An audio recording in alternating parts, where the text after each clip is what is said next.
then he kind of bullet chest him where Magnus had too much time. So Denis Lazavik, he trots out his typical stuff. And perhaps one of the issues for Denis is because he's such a solid player, he doesn't go off the beaten path, and he needs to take some risk. David, you talked about it a lot yesterday from Fedoseev's perspective. To beat Magnus Carlsen, you don't want to just play with a slight little advantage and hope that Magnus goes wrong. You have to ask him really difficult questions. Do you think this opening is actually one that Magnus is scared of in the least? Not yet. Denis might have to add some spice in the near future. I've been lucky enough to play Magnus in hundreds of Blitz games, and yeah, as you mentioned just there, the only way that he ever goes wrong is if it's a totally irrational position where all of us go wrong. He is human, but if you give him a positional advantage like we saw in that previous game, he's unstoppable, Magnus Carlsen. So here, Denis, he's going on the attack. That white knight jump attacked the black dark square bishop. This came from a semi-Slav defense. Now a trade of bishops. Ooh, Magnus looks well prepared because he's kicking the white knight back. It's isolated queen pawn territory now, and black offering a trade of bishops. Long term, it would, at least conventional wisdom would say that white is better, but Magnus has clearly studied this before, Tanya. Another d4 opening. What do you make of the outcome here? I'm just amazed with the speed with which the players are playing. I'm not familiar with this particular, this exact position. Bishop g4. Usually they say that when you've got the isolated queen's pawn, you should avoid trades. But I think the reason that Magnus is going for bishop g4 is because white is still behind in development. And actually taking that bishop in g4 would have allowed black's knight to jump forward and potentially the queen to come out into activity really quickly. Magnus seems to know exactly what he's doing in this position. And while d5 is a long-term weakness, now with provoking f3, e3 also becomes a tender spot in white's position. That's absolutely correct. And Magnus, when Denis Lazavik played f3, he was kind of like, this looks a bit odd to me, but I think he respected it because instead of just trading off pieces, it shows that Denis is trying to fight. But the problem here in this position as Denis, he retreats his knight, a defensive move, is that you need to find a square to hop into. You need to find a target to exploit. Normally the d5 pawn would be the issue, but black's one knight covers it and white can't easily increase the attack against it. So I love the way that Magnus has handled it. I think he could slide his rook to c8 as well to force this queen off of the open line. But for both of these players, it's going to be about who comes up with the better plan, because I think most of their pieces are optimally placed at the moment at least. And Denis, as we mentioned, fell to defeat in that previous game, but he's really raced out of the traps here. He's still got 9 minutes 20. He's made some big decisions, the youngster. I'm going to say impressive composure to just recover so quickly, to not go into any long thinks early in the game. Trademark move there from Magnus Carlsen. Again, mysterious rook's pawn push, gaining space, stopping white from gaining kind of territory on that side of the board. Watch out for that h-pawn to play a role a bit later. It always seems to when it's Magnus Carlsen. But in the meantime, Denis, I think in terms of a long game here, which is pretty much guaranteed to be, he would love to trade off the queens as white. He would love to maybe trade off a set or two of rooks and slowly but surely try to improve the white pieces. It's all about one problem piece. One bad piece makes a whole position bad, they say, and white's knight on f1 not making a great impression right now. But yeah, it's still anyone's game. It's still a long way to go. At least, Tanya, compared to the previous game, Denis doesn't have long-term issues here to worry about. Yeah, but he might have short-term issues to worry about with the h-pawn moving forward. Now black taking control of the c-file. We might even see a potential idea. You said these are Magnus's thematic moves of trying to go trademark moves. Maybe we might even see an a5, a4 at some point, trying to undermine queenside. Last game, we saw him play on the king side and the queen side, controlling the board. But right now, it looks like Magnus just wants to trade off as many pieces. Now, traditional wisdom is that, again, the more pieces that get traded off, the side that's playing against the isolated queen's pawn, white in this case, it favors white. Why is Magnus so happy to trade these pieces off, Robert, in this particular position?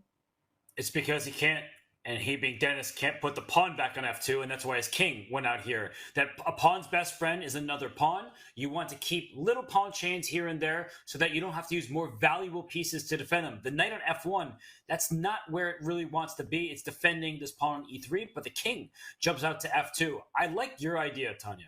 a5.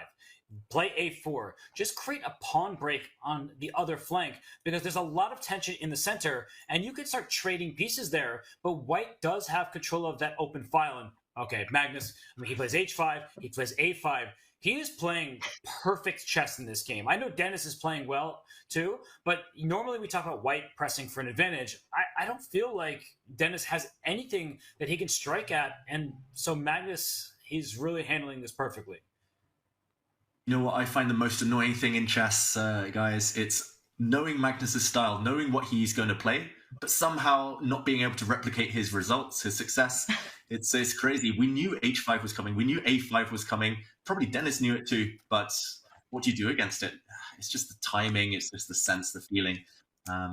Yeah, Magnus, he's got ideas like pawn to a4, just disrupting white over there. Queen to b4 even at some point might be in a factor. Trading off queens on black's terms. And the central tension, why break it? Why kind of make things more simple here for Denis? Denis now going into a longer think because it's so tense, and that is psychologically tough when you're facing a juggernaut like Magnus.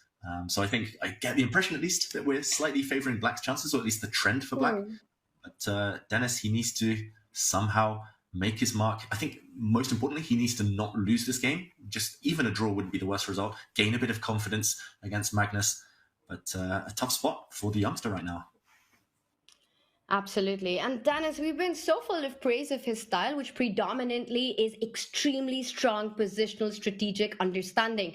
But when you're playing against Magnus, we've often seen, we saw it at the AI Cup when Maxime did it. He beat Magnus twice in the grand final to take it. That very often you need to create these messy, chaotic, complicated positions. And I think that is just something that's not intuitively Denis's style. And then how do you outplay a player like Magnus or try to create chances in a positional battle? We saw the same narrative in game one, these slow moves by white when Magnus played, just slowly improving position. And you didn't even understand where it all went wrong for Denis. And I'm getting that same exact feeling in this one. H5, A5, not sure where white went wrong, but I'm liking black's position already. I don't think that white went wrong really at all. I think that F3 move did catch Magnus by surprise because it gave Magnus a target to look at. But the way Magnus plays in positions like this, it's tremendous understanding that H5, it didn't necessarily carry this punch to it. You think H5, you're going for an alpha zero like attack, go checkmate, something like that. No, it's restricting white. David made this point earlier that in many of these positions, white likes to expand because the white king is actually quite safe out in the open to play a move like G4, unavailable. This move A5, is he going to play A4, or is he just trying to give his knight a square of safety on B4, maybe even queen B4 at some point? Because when you trade and take back with the pawn, this rook can slide to an open file. I know these are some deeper concepts, but Magnus Carlsen truly understands the ins and outs of these positions. And here's another example. You could take with his bishop on C6, you could take with the pawn on C6. He takes with the pawn, which I do think is the best play, but it changes the dynamic where now the isolated pawn is on A5, there's a backward pawn on C6, and now queen trade is on offer. David, are you swapping queens here if you're Magnus, or are you going to avoid that for now? The swap. And Magnus takes. I'm actually surprised. I was actually going to say the opposite. Here, it felt like white's king potentially slightly more vulnerable than its counterpart. So keeping queens on in that regard tends to favor you. Potential attacking chances. But Magnus, he's at least guaranteed that both sides have 3 pawn islands here. Not only does black have an isolated pawn on a5, but white's central pawn on d4 now lacking any real support. So I'm surprised purely in the fact that white has outposts now, like the rook on c5, but ultimately it's just the fact that the white knight is so bad that I think Magnus can get away with this, and he's confident that he will at least hold the ensuing endgame. I'm still very surprised. It shows that Magnus doesn't necessarily want to win this game. I think he's happy now to try and guide this towards safety, guide it towards a draw. But ultimately, yeah, a sound decision. That was a matter of taste. And Magnus maybe just wants to hold this one, strike with white yet again in the next game. Tanya, do you see Denis potentially winning this someday? Does he have any chances at all? I think it would be really impressive if Denis is just able to stop the bleeding. I think this is still a very level position. The reason I say that is because there's always this counterplay on the queen side with a4 at the right moment. Right now, Magnus has lined it up with rook b8. And I think he has a4 in his mind because it looks like a pawn sacrifice. But taking that pawn, it's only temporary. Black can even start attacking it with rook 8, but also get super active with the move rook to b2 that you're pointing out. So with this queenside looking like it's going to be neutralized, it's going to be liquidated, I think draw is the most likely result. What do you think, Robert? I never trust anybody to draw against Magnus Carlsen in an endgame. I'm serious. The amount of times we've seen him win that look like unwinnable positions, everyone else would have agreed to a draw. Dozens of moves earlier, he outlasts his opponent. And the side that controls the pawn breaks is often the side with the advantage. Here I see a very simple pawn break from the black side. I don't see the same from white. Yes, I can create some pawn tension, with pawn to g4, but after a swap of pawns, you're just giving black some key squares in the center of the board. So a4 is actually a big threat. Rook b4 at some moment can also be annoying, as David pointed out. White has an isolated pawn to take care of. So what next for Denis Lazavik? As he dips under 3 minutes, he is the one in immense time trouble. I don't think Magnus is playing this for a draw. I think he is looking for those chances, and a4 is certainly a big one. And the clock, you mentioned it there, Robert, it really reflects the ease of plans, not just in end games, in openings, middle games. Often the top players, they don't necessarily look for an advantage the computer says is plus 0.4, 0.5. They would rather take a position that is level, but their plans are straightforward, easy. You've been pointing out pawn to a4, rook to b4. Black's king is coming. If you need on autopilot, Black's king is come to e7, d6. What is white doing in the meantime? Denis is yet to figure it out. I don't see any obvious moves either. 2 minutes now against almost 8. Yeah, Magnus will definitely get ambitious if this trend continues. Rook to c5, forcing Black's reply, but now a4 even more tempting within the next few moves. Denis really needs to pick up the pace. Maybe the nerves now, this huge occasion, is getting to him, Tanya. We started this with 10 minutes as base time. Magnus is at 7 minutes and 57 seconds. The clock situation says everything that needs to be said about this. Denis is on the defense in this one, and Magnus is going to play this out till the end. Denis still has to earn the draw. And I was a lot more hopeful about that draw just a couple of minutes ago, but after seeing the clock situation, I agree with both of you. I think Magnus is ambitious in this one.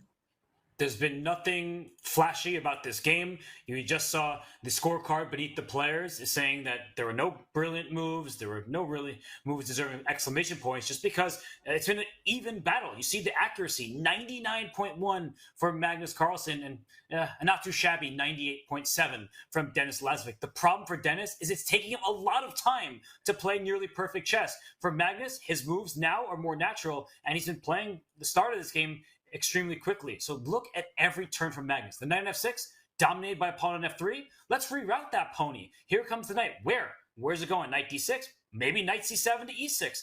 Here it comes. Watch out for the isolated d-pawn. I am worried about Denis Lazavik's position. He's doing a great job of keeping up the accuracy, but the way Magnus is playing and the speed with which he's playing, and look at his face. He just doesn't look bothered. He's just like, okay, and there's another endgame. I'm going to get this one. David, he's grinding like a grandmaster if I've ever seen someone do it.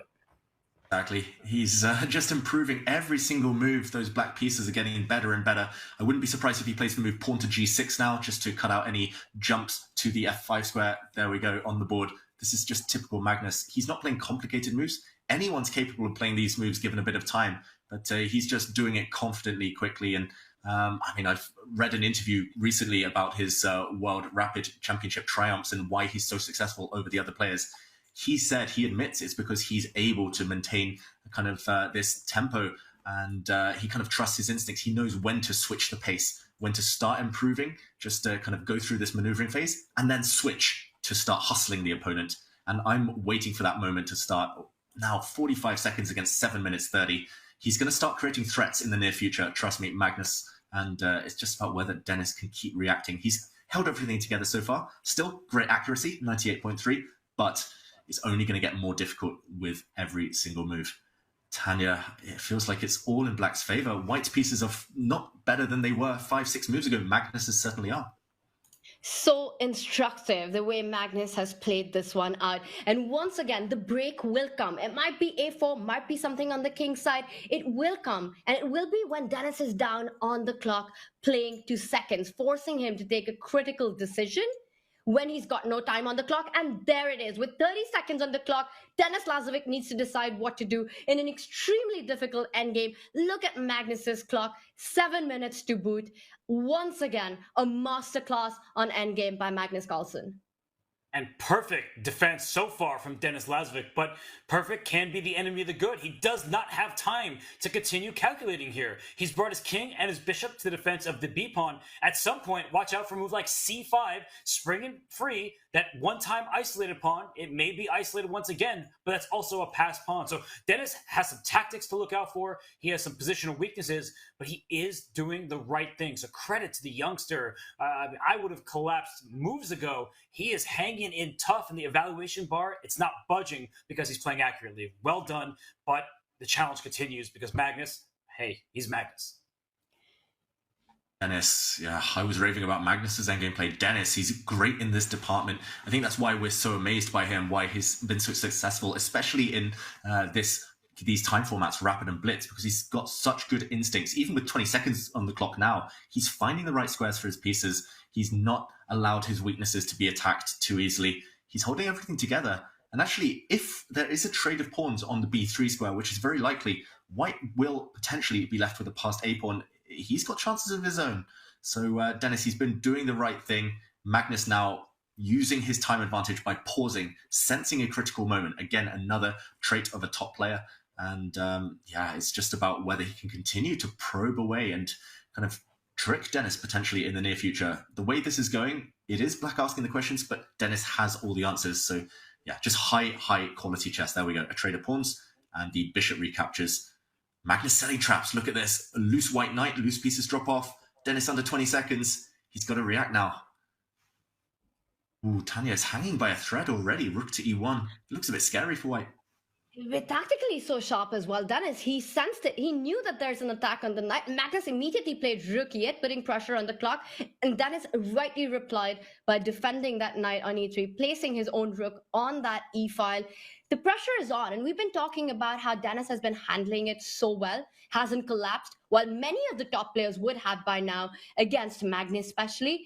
But the thing is that this is incremental. Slowly, the pressure builds on, move by move. It just gets more and more difficult to be accurate.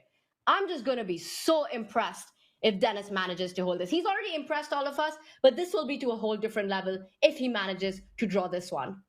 Well, you used the word incremental. It's fortunate for Denis Lazavik. There is increment in this game because he gains 2 seconds with every move that he plays. So if he can pre-move and play in 1 millisecond, then he will get time to rebuild on his clock as he's doing right now. At knight e3, it's given an exclamation point. I think it's the first one we've seen today. It was absolutely necessary. If a knight gets to f5, there is some trouble brewing on the white king side. So far, Magnus, he's going left, he's going right, he's bringing his rook to the center and all the way back, but he has not made any progress just yet. But for Denis, he needs to continue to find these accurate defenses. At some point, I think Magnus, he may strike with the c-pawn, but David, if you strike too soon, it can backfire. Ooh, I'll be seeing a repetition. Yeah, you said it there. The position, that was the second time we've seen that. Magnus plays for the win, though. If he brought his rook back to e8, we might have been on for a draw there. But no, it's like an exam for Denis. He's 17. He should be doing exams. He's being asked so many questions. Pawn to a4 there. He's stopping the black knight from activating with a check. Still 11 seconds. It feels like time's disappearing so much faster. Knight to e6 now. Magnus is just going round in circles, not actually doing too much, but every move there's a hidden idea that Denis has to react to. 11 seconds. Oof, we're going to keep talking about the clock because right now it is the most relevant factor. Look at this, Magnus opening a second front again. Pawn to g5. And once again, Magnus Carlsen brings the break when his opponent is down to seconds, has to take a decision. He's attacking the g3 pawn, but in return, he can simplify. He can take on h5. Give a check. Many ideas on the board. Can he actually just go? Wow, he what can't a go find rook takes here. pawn because of knight f5. Yeah, Sorry, what Robert. a find by Denis. No, don't apologize. I think right now, Magnus, he might need to apologize for continuing to press because he may have tricked himself. Knight to e3, it protects the pawn tactically speaking. h5 can be captured. Now g3 can because the bishop covered f5. But is Denis Lazavik playing for a win? Oh, the evaluation bar really went on white's side there, and Magnus reacted on the camera. What had he missed? Maybe Magnus realizing that bishop to a6 is simply going to be blocked. Now, trying to hit that white knight is going to be blocked by white's light square bishop, and Magnus has the weakest pawn of them all. Magnus's h5 pawn might just drop off. It's definitely Denis playing for the win, applying the pressure. He's a pawn up. He's a pawn up against the world number one. This has changed so quickly. Magnus needs to pull the break now and try to draw. It's not going to be easy, though. This is a check. Denis, 6 seconds left, but he's better. But there are tricks on the board. The a4 pawn is hanging. I don't see a good way to defend that. And Denis going for black's king, trying to get active with his own knight. Knight f5 check coming in. First, Magnus grabs the pawn. The knight jumps in. The f7 pawn is a weakness and can be a big target. I think Denis can start aiming for more here. This is going to be a bit of a pawn race because black can take d4, white takes f7, and it's even material. But we have two sets of two passed pawns, one for black in the center here with c6 and d5, and white will have f and g pawns. It's usually good to have outermost passed pawns because they're harder to track down, but this becomes anyone's contest. And the good news for Magnus Carlsen, as many fans, is he's got plenty of time. But for Denis Lazavik, what a speed demon he is. I think everyone's becoming a Denis Lazavik fan, David. What incredible play by him, and he's going for it. He wants that pawn race. He wants to trade the d4 pawn for the f7 pawn. It's game on, David. Game on. Look at this. The pawn race begins. Black snaps off a pawn. Black has two connected passes in the center, but white's f and g pawns will run super fast. Wherever the black rook goes next move, it has to move, has to save itself. White is going to snap off that pawn on f7. Yes, the evaluation bar says equal, but this is far from a dead drawn endgame. This is a 50-50, a total coin toss about who's going to be quicker here. White's pawns just push them. He gives a check, first of all, Denis. Magnus hides.